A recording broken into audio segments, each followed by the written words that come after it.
자, 저번 주 말씀을 기억하시죠? 저번 주 말씀이 뭐였을까요? 자, 칠병이어의 사건이었습니다.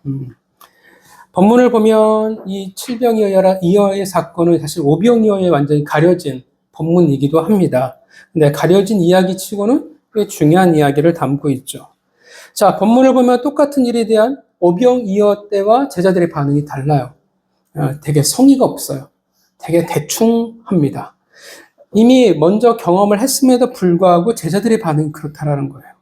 왜냐하면 오병이어와 칠병이어의 결정적인 차이가 있죠. 그건 바로 대상이었습니다. 오병이어는 누구를 대상으로 해요? 유대인. 칠병이어는 이방인을 대상으로 하고 있는 겁니다. 지금 본문에서 예수님은 가나안 여인에 이어서 계속 이방인이 대상이에요. 나는 이사야서에서 예언되어진 그 메시아라는 거예요. 이방인도 구원하시는 그 메시아, 생명의 떡이라는 사실을 지금 칠병이어를 통해서 공식적으로 선포하는 겁니다.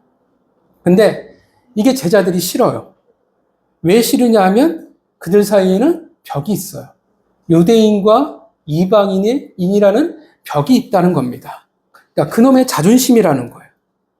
주님은 왜 오셨다라고 스스로 말씀하시냐면 에베소서에서 뭐라고 말씀하시냐면 주는 화평인지라 우리의 벽을 허물기 위해서 오셨다라고 이야기하는데 정작 제자들은 그 벽, 그 자존심을 허물지 못하고 있는 겁니다. 그래서 그들에게 어떻게 해요? 오병이어 때보다 더 어떻게 해요? 은혜가 차고도 넘쳤잖아요. 7 광줄이나 되는 은혜가 남았음에도 불구하고 그들은 그 기쁨을 누릴 수가 없었어요. 벽은 그리고 자존심은 허물어야 됩니다. 왜냐하면 자존심은 죄의 결과물입니다. 우리는 하나님이 세우신 두 공동체인 가정과 교회에 어떻게 해요? 다 연합해야 돼요. 부부가 연합해야 되고 성도가 어떻게 해요? 성도끼리 다 연합을 해야 합니다. 그런데 자존심을 가지고 있다면 연합할 수가 없어요. 가정이나 교회나 다 망할 수밖에 없다라는 겁니다. 우리의 자존심이 무너져야 돼요. 그래서 하나님이 어떻게 해요? 반드시 우리의 자존심을 건드리세요. 무너뜨리세요.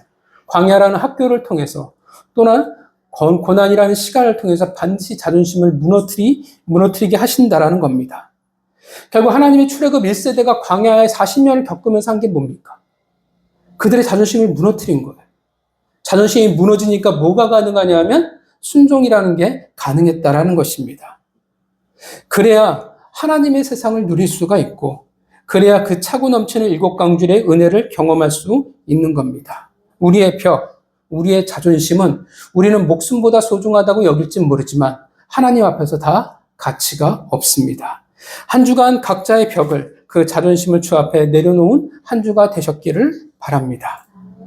자, 오늘은 좀 칠병이어의 기적이 있어서 오병이어의 못다한 이야기를 좀 더 하려고 합니다. 오늘 본문은 오병이어의 결과라고 이야기할 수 있어요. 사람들이 오병이어의 놀라운 현장을 경험을 했습니다. 물론 모든 이들이 다 이것이 처음부터 기적이라는 사실을 몰랐을 거예요. 워낙 많은 사람들이 있었으니까. 그러나 결국 이 모든 일들이 기적이었다라는 것을, 신비였다라는 것을 알게 되었을 것입니다. 이제 많은 이들이 이게 예수님이 행하신 표적이라는 사실을 이제 인정합니다. 그래서 그들이 뭐라고 얘기했냐면 참으로 이 세상에 오실 그 선지자라고 이야기를 합니다. 수많은 사람들이 예수님께 옵니다. 그리고 억지로 예수님을 붙잡아서 그들의 왕으로 세우려고 합니다. 그래서 예수님이 어떻게 하세요?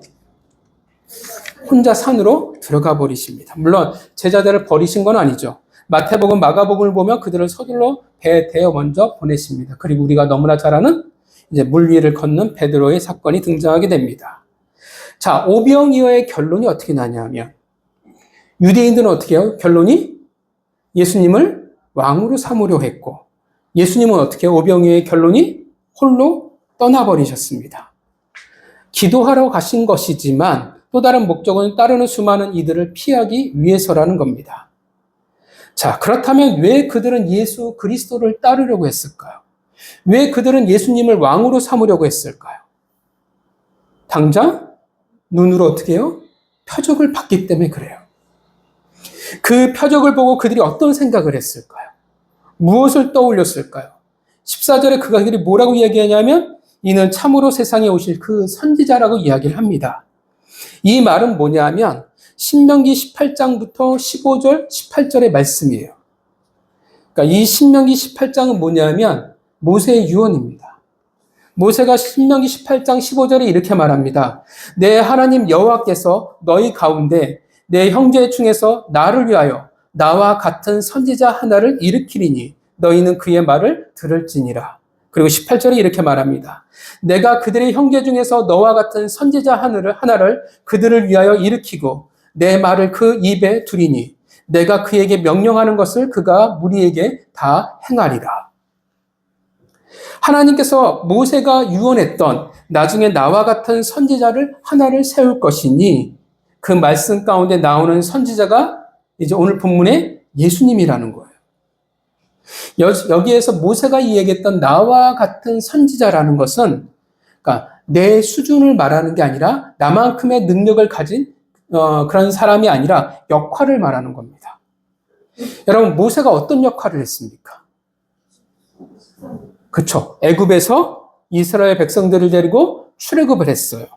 그 말은 뭐였냐면 애굽에서 종로로 타던 자들을 하나님의 자유로운 백성으로 되돌려 놓았다라는 겁니다. 하나님이 세우신 애굽의 구원자였어요. 이제 그 역할을 말하는 거예요. 이것이 앞으로 올 선지자 예수님의 역할이라는 겁니다. 죄로 말미암아 죽을 수밖에 없던 자들을 생명으로 자유하게 하시는 분, 사망에서 백성의 생명으로 하나님의 백성으로 구원하시는 분이라는 겁니다. 또한 모세는 이스라엘 백성들이 요구해서 세워진 지도자가 아니었습니다. 철저히 어떻게 세워졌어요? 하나님이 일방적으로 세운 거예요. 본인은 기억하시죠? 얼마나 싫어했습니까?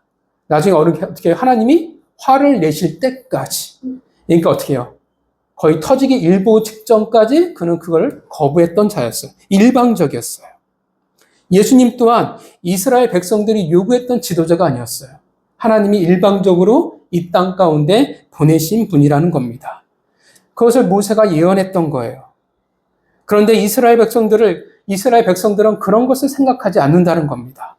뭘 생각하냐 하면 모세와 같은 선지자라고 했을 때 그 역할이 아니라 모세의 그 역량, 능력, 업적, 애굽에서 해방시킨 정치적 지도자로 그들이 생각한다라는 겁니다. 그래서 지금 그들을 뭘 하려고 하냐 하면 어떻게 해요? 예수님을 억지로 붙들어 임금을 삼으려고 하는 겁니다. 예수님을 왕으로 세우고 싶은 거예요.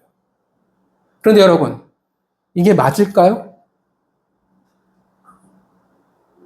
내가 너무 당연한 질문인데 1 더하기 1은 2입니다라는 수준입니다. 여러분, 이게 맞을까요? 틀려요. 사실 이미 예수님은 어떻게 해요? 이미 왕이세요. 굳이 예수님을 왕으로 추대하지 않아도 이미 그들의 왕이라는 것입니다. 그들은 지금 잘못하고 있는 거예요. 그들은 지금 중요한 것을 잊고 있어요. 왜냐하면 이 왕이라는 코드, 성경에서 왕으로 삼으려 한다는 것 자체가 어떻게 성경에서 되게 부정적으로 이야기되고 있기 때문에 그렇습니다. 왕을 요구하는 것, 스스로 왕으로 삼으려 하는 것을 성경은 좋게 보지 않습니다. 여러분, 이스라엘 백성들이 언제 그들이 하나님께 왕을 요구했습니까? 그쵸?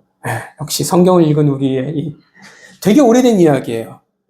사사기 시대, 그 끝무렵입니다. 여러분 아시지만 사무엘 선지자가 사실은 사사예요. 그렇죠? 사사의 그 마지막 사사입니다. 사무엘 시대에 있었던 일이에요. 사무엘하 8장을 보면 사무엘의 두 아들이 등장을 합니다. 요엘과 아비야. 그들이 아버지의 뒤를 이어서 사사가 되었지만 아버지와 달랐어요. 정의롭지 못했고 사사로이 이익을 취하는 자들이었습니다. 그러니까 사실 이거는 사무엘의 아들만의 문제가 아니라 이스라엘 전체가 사실은 그렇다라고 이야기하는 겁니다.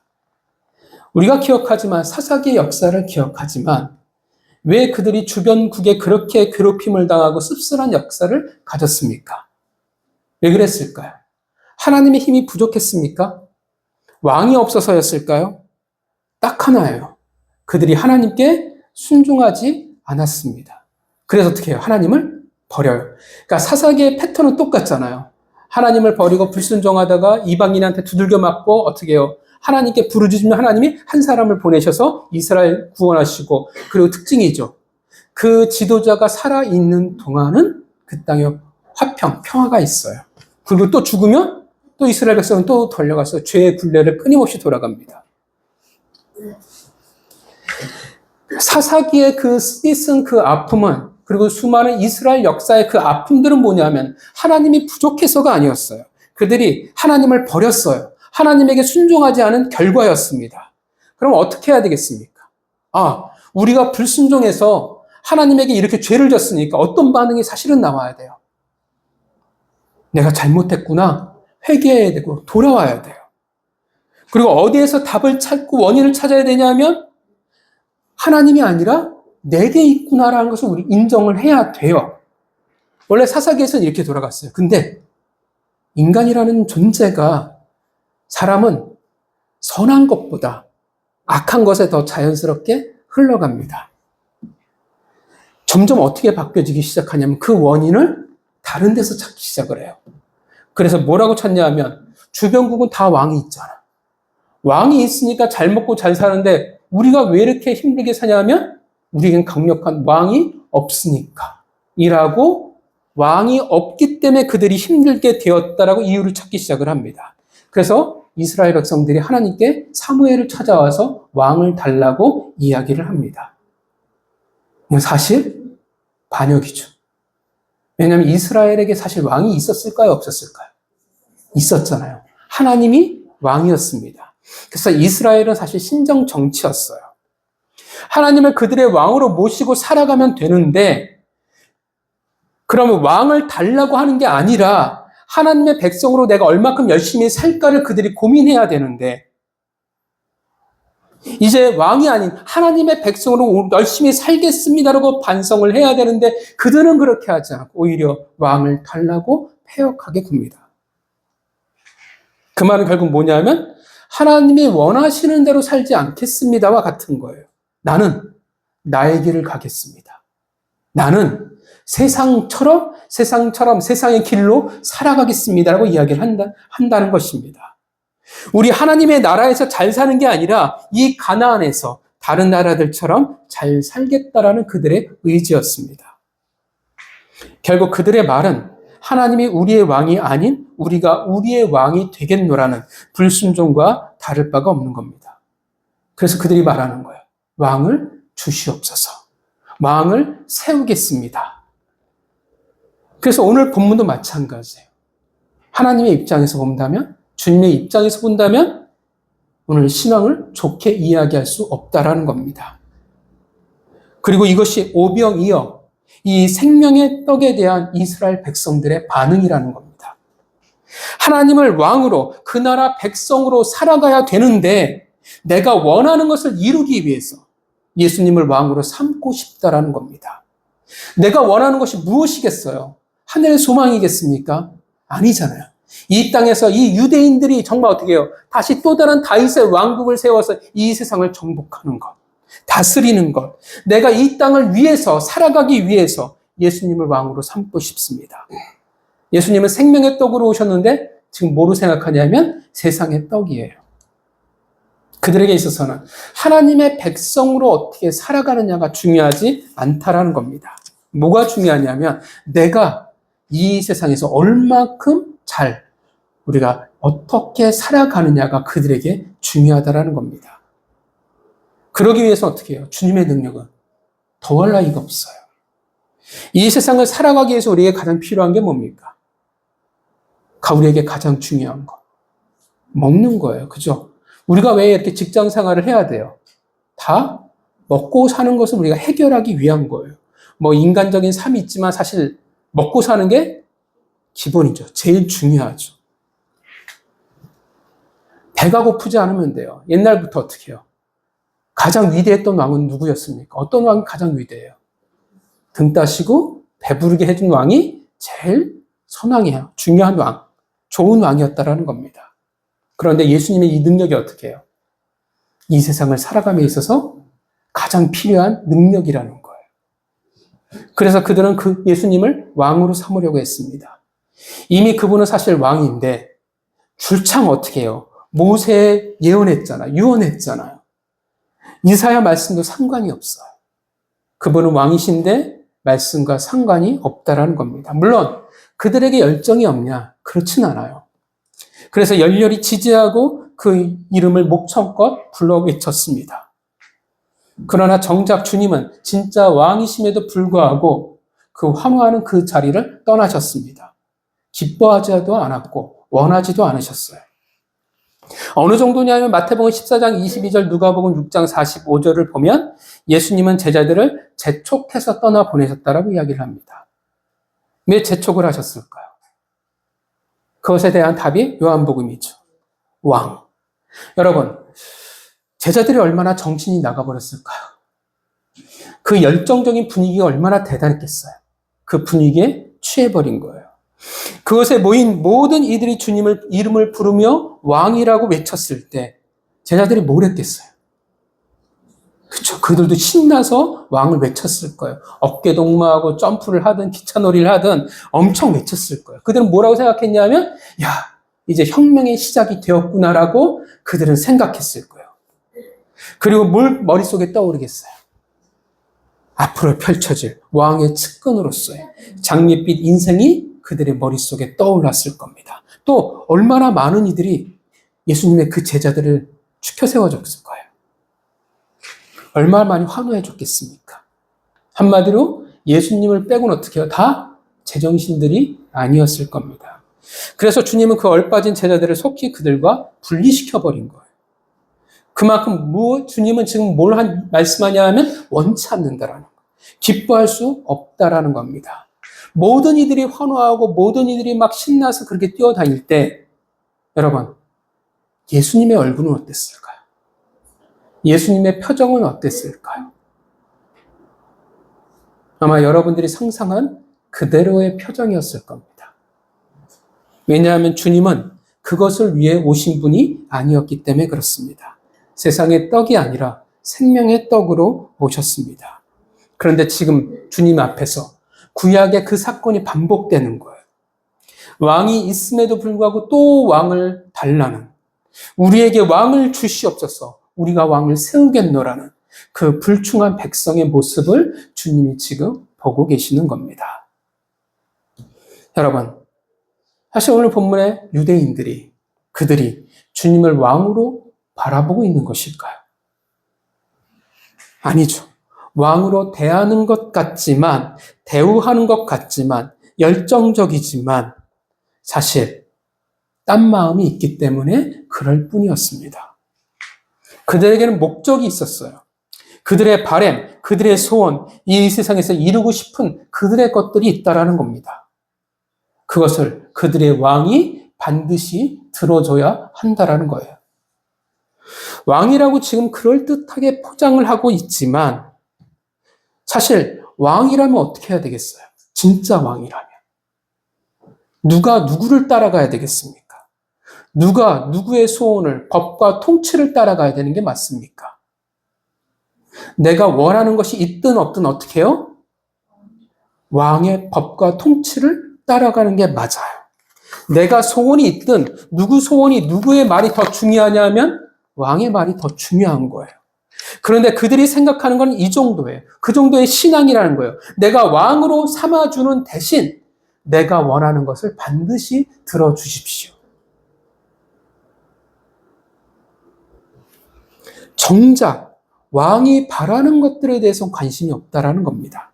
그 표적을 행하시는, 그렇게 그들의 필요를 채워줄, 소원을 이루어줄 능력자가 그들에겐 필요할 뿐인 거예요.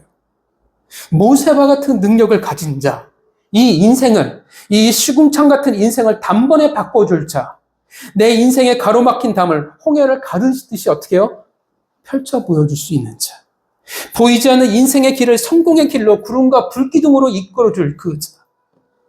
진짜 왕을 바란다면, 내가 진짜 왕이라고 믿는다면 그의 통치와 그의 법에 따라 살아가기 마련인데 왕의 꿈이 나의 꿈이 되어야 되는데 왕의 그 울타리 안에 머물어야 되는데 왕의 명령에 복종하며 살아가야 되는데 그들에게 그것이 보이지 않는다는 겁니다. 예수는 그들에게 있어서 영광의 떡인 거예요. 기회의 떡이에요. 내 소원을 이루어주는 만능의 떡일 뿐이라는 겁니다. 그런 이들이, 그런 불충한 자들이 어찌 주님과 함께 할 수 있겠습니까?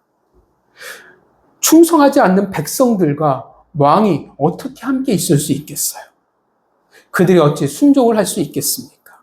섬기라는 그 말씀에, 너희 것을 나눠주라는 그 말씀에 어떻게 그들이 복종할 수 있겠어요?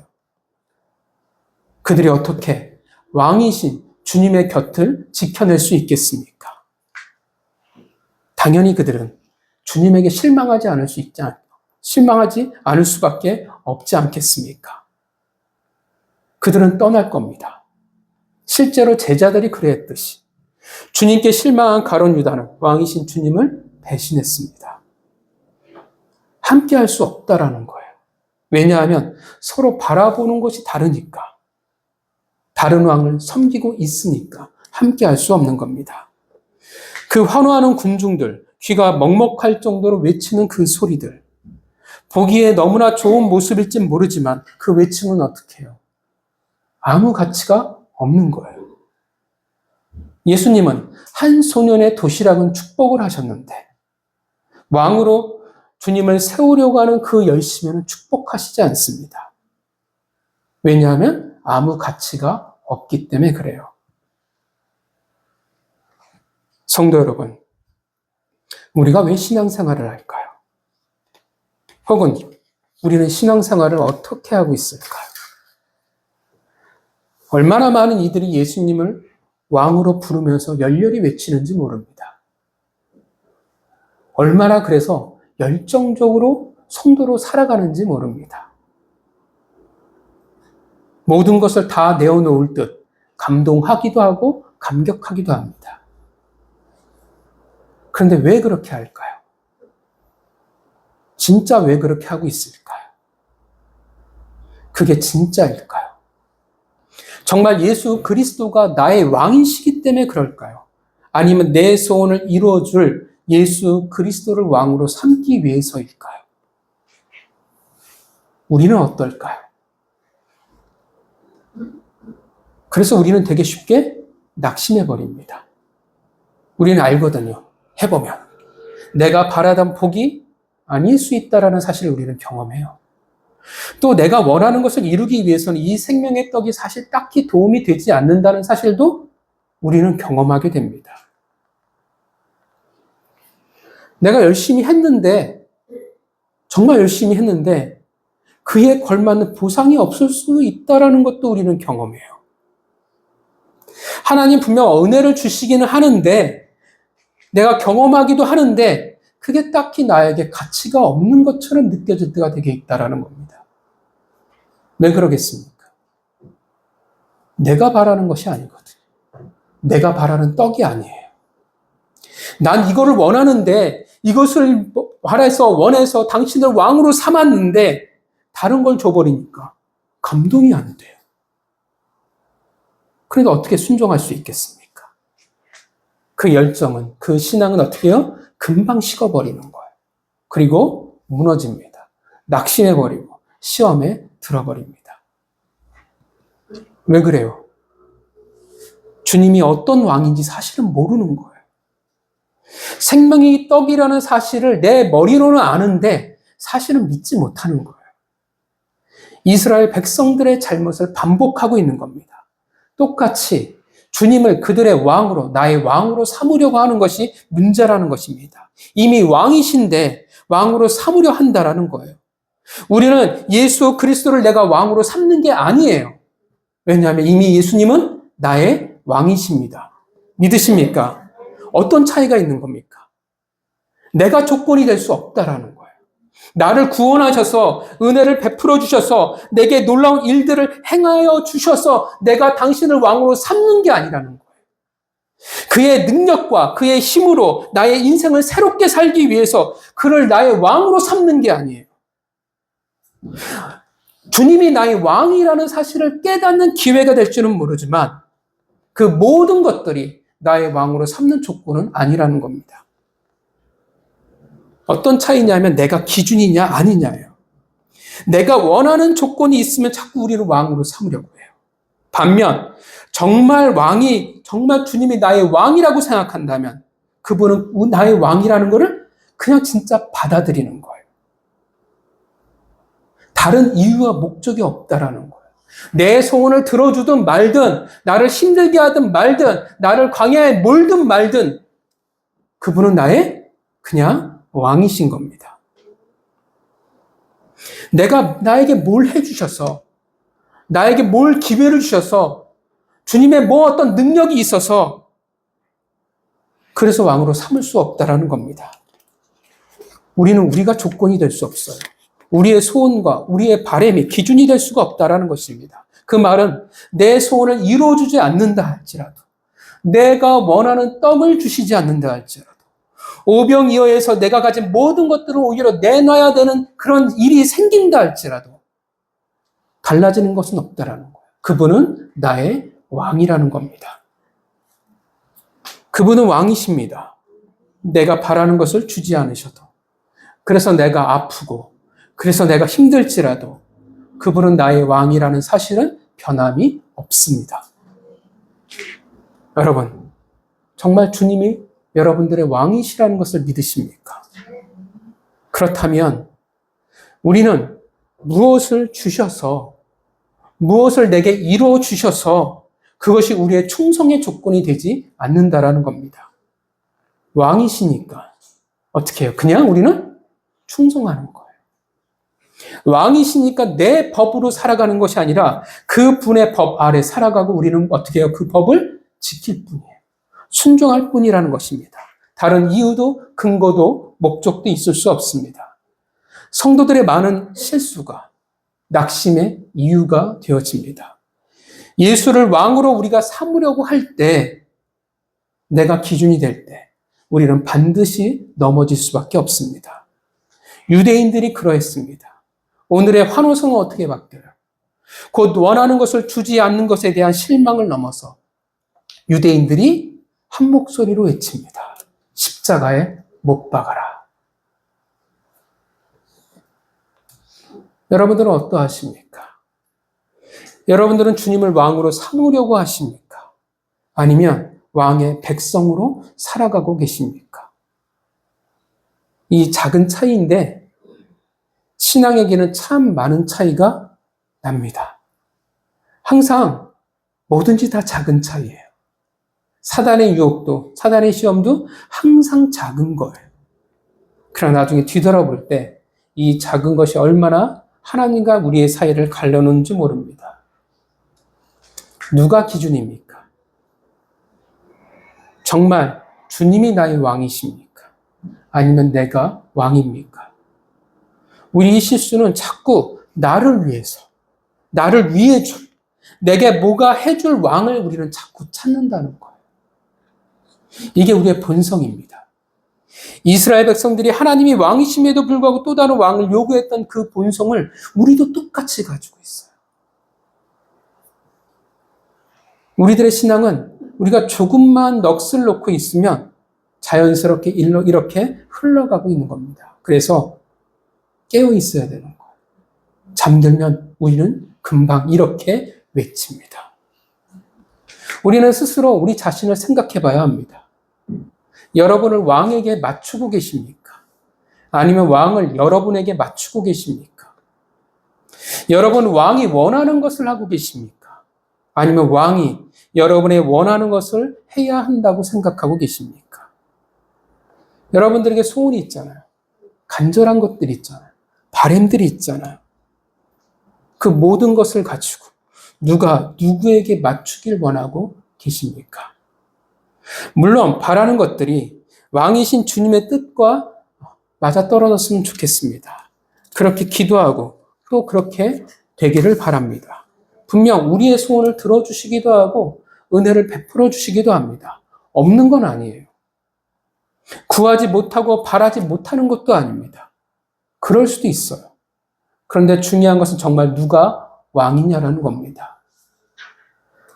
누가 왕이냐에 따라서 이 소원이, 간절함이 절대적인 기준이 될 겁니다. 여러분, 주님이 왕이십니까? 아니면 내가 왕으로 삼으려 하고 계십니까? 주님은 필요를 위해 믿는 존재에 지나지 않는다라고 생각하면 안 됩니다.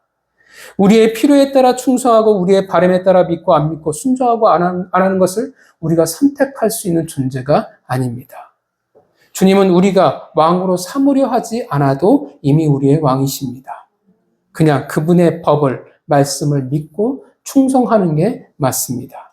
어떠한 조건도 사실은 있을 수 없습니다. 그 말씀에, 법에 순종하시기를 바랍니다. 그럼 얼마나 많은 은혜가 그것과 함께 하겠습니까? 내 기준, 내가 생각하는 그런 보잘것없는 것보다 얼마나 차고도 넘치는 12바구니, 7바구니의 은혜가 그들과 함께하지 않겠습니까? 사랑하는 성도 여러분, 주님이 나의 왕이십니까? 아니면 주님을 왕으로 삼으려 하고 계십니까? 한 주간 이 답이 여러분의 삶을 통해 드러나기를 바랍니다. 여러분의 인생을 통해 정말 주님이 나의 왕이라는 고백이 절절히 이 땅 가운데 가득하기를 주님의 이름으로 축원합니다.